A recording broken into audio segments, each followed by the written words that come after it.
सोने की चम्मच। Rich boy story in Hindi. Rich boy story in Hindi. Rich boy story in Hindi. Nawaz school जाने के लिए तैयार हो रहा था। उसकी नौकरानी आभा उसे तैयार कर रही थी। तभी नवाज की मम्मा आशा जी ने आवाज लगाई, आभा कितना टाइम लगेगा, बाबा को तैयार करने में देर हो रही है।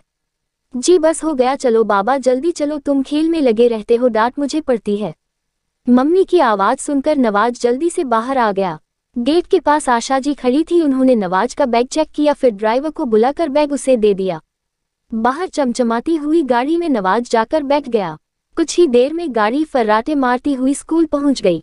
नवाज ने गाड़ी से उतरते ही ड्राइवर से कहा, अंकल टाइम से आ जाना, नहीं तो मम्मी से आपकी शिकायत कर दूंगा। आप कल कितना लेट आए थे? मैं यहाँ धूप में खड़ा रहा। बेटा वो कल तो मेम साहब ही के साथ था, उन्हें कहीं जाना था, वापस आने में समय लग गया। नवाज ने कोई जवाब नहीं दिया और अंदर चला गया। रोशन जी कई सालों से सेठ इस्माइल जी के ड्राइवर थे। सभी उनसे बहुत इज्जत से बात करते थे, लेकिन नवाज उनसे हमेशा बदतमीजी से बात करता था।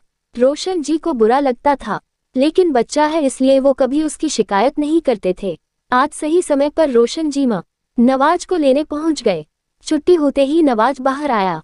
रोशन जी ने उसके कंधे से बैग उतारा और पानी की बोतल हाथ में लेकर गाड़ी में रखी। नवाज गाड़ी में बैठा तो झल्ला गया। आपको दिखाई नहीं देता गाड़ी कितनी गर्म हो रही है? एसी पहले से क्यों नहीं चलाया? मैं गर्मी में मरता रहूं। आज तो मैं आपकी शिकायत करके ही रहूंगा। रोशन जी ने जवाब नहीं दिया, जल्दी से एसी चला दिया और घर की ओर चल दिए। अगले दिन इस्माइल जी घर पर ही थे। सुबह जब रोशन जी ड्यूटी पर पहुंचे थे, आशा जी ने उन्हें अंदर बुलाया। रोशन जी, नवाज कह रहा था कि परसों आप उसे देर से लेने पहुंचे और कल उसे गर्म गाड़ी में बैठा दिया। आपसे काम नहीं होता तो बता दीजिए। रोशन जी ने सर झुकाते हुए जवाब दिया, मालकिन परसों तो आप ही को लेकर गया था। आपको तो पता है वापस आने में देर हो गई, आपको छोड़कर तुरंत निकल गया था बाबा को लेने। कल मैं ऐसी चलाना भूल गया था, लेकिन बाबा के बैठते ही मैंने तुरंत ऐसी चला दिया था। इस्माइल जी सब सुन रहे थे। उन्होंने कहा, कोई बात नहीं रोशन जी आप जाइए। उनके जाने के बाद उन्होंने आशा जी से कहा, रोशन जी मेरे पिताजी के समय से काम कर रहे हैं, कभी लापरवाही नहीं की, लेकिन हम नवाज को कुछ ज्यादा ही आराम दे रहे हैं। थोड़ी देर गर्मी में बैठ गया तो क्या हो गया? इतना ऐशो आराम उसके लिए घातक बन जाएगा। आप तो रहने ही दो, एक ही तो बेटा है हमारा, वो भी कष्ट पाए तो क्या फायदा इतना अमीर होने का। ये कहकर आशा जी किचन में चली गईं। हर नए दिन के साथ नवाज की आदतें बिगड़ती जा रही थी।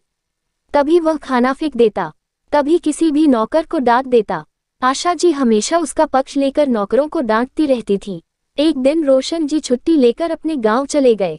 उनकी माताजी बीमार थीं। सुबह जब नवाज स्कूल के लिए तैयार हुआ तो आशा जी ने कहा, बेटा आज रोशन जी तो आए नहीं, तुम आज टैक्सी से स्कूल चले जाओ, मैं कैब बुक कर देती हूँ।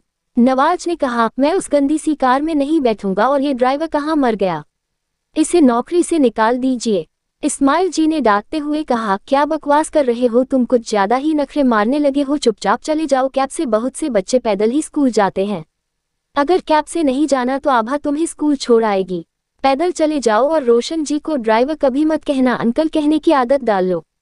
नवाज को बहुत गुस्सा आ रहा था। आभा बैग लेकर नवाज के साथ चलने लगी। वह बड़बड़ा रहा था, आने दो इस रोशन के बच्चे को, इसकी वजह से मुझे इतनी गर्मी में पैदल स्कूल जाना पड़ रहा है, इसे तो सबक सिखाकर छोड़ूंगा। अगले दिन जब स्कूल जाने का समय हुआ तो रोशन जी आ चुके थे। वे अच्छे से नवाज को स्कूल ले गए। स्कूल पहुंचकर नवाज ने कहा, सुनो तुम यहीं खड़े रहना और गाड़ी के बाहर जब तक मेरी छुट्टी न हो गाड़ी यहीं खड़ी रहेगी, और तुम बाहर गाड़ी में ऐसी चलाकर मत बैठे रहना, तुम्हें भी तो पता लगे गर्मी क्या होती है। रोशन जी बोले, बाबा मैं छुट्टी से पहले गाड़ी लेकर आ जाऊंगा। नवाज बोला, नहीं चाहिए खड़े रहो, नहीं तो तुम्हें नौकरी से निकलवा दूंगा। ये कहकर नवाज अंदर चला गया। रोशन जी बाहर ही खड़े रहे। स्कूल के आसपास कोई जगह नहीं थी बैठने की। गाड़ी के पास खड़े खड़े गर्मी से उनका बुरा हाल हो गया था। छुट्टी के समय जब नवाज बाहर आया तो देखा न वहां रोशन जी थे न गाड़ी। उसे बहुत गुस्सा आया। तभी सामने से आभा आती हुई दिखाई दी। चलो बाबा हम ऑटो करके चलते हैं। लेकिन ये रोशन कहाँ मर गया, मैंने उससे कहा था यहीं खड़ा रह। आभा बोली, वो तो यहीं खड़े थे लेकिन गर्मी से चक्कर खाकर गिर पड़े, उन्हें अस्पताल में एडमिट कराया गया है। ये सुनकर नवाज के पैरों तले जमीन खिसक गई। वो घर पहुंचा तो देखा मम्मी पापा वहां नहीं है। नवाज बैठकर रोने लगा। कि उसे अब डांट पड़ेगी, यह सब उसकी वजह से हुआ है। कुछ देर बाद नवाज के मम्मी पापा आ गए तो नवाज ने पूछा, अंकल कैसे हैं? आशा जी ने कहा, बेटा वो अब ठीक हैं। कह रहे थे बस तुम्हें छोड़कर वापस आ रहे थे, अचानक चक्कर आ गया। नवाज सोच रहा था आज उसे डांट पड़ेगी, लेकिन रोशन जी ने उसकी शिकायत ही नहीं की। तभी नवाज पापा के पास पहुंचा और बोला, पापा मुझे माफ कर दीजिए, मैंने ही कल का बदला लेने के लिए रोशन अंकल से कहा कि जब तक छुट्टी न हो वे गाड़ी के बाहर खड़े रहें। तभी गर्मी से उनकी तबीयत खराब हो गई। पापा मुझे उनके पास ले चलिए, मुझे उनसे माफी मांगनी है।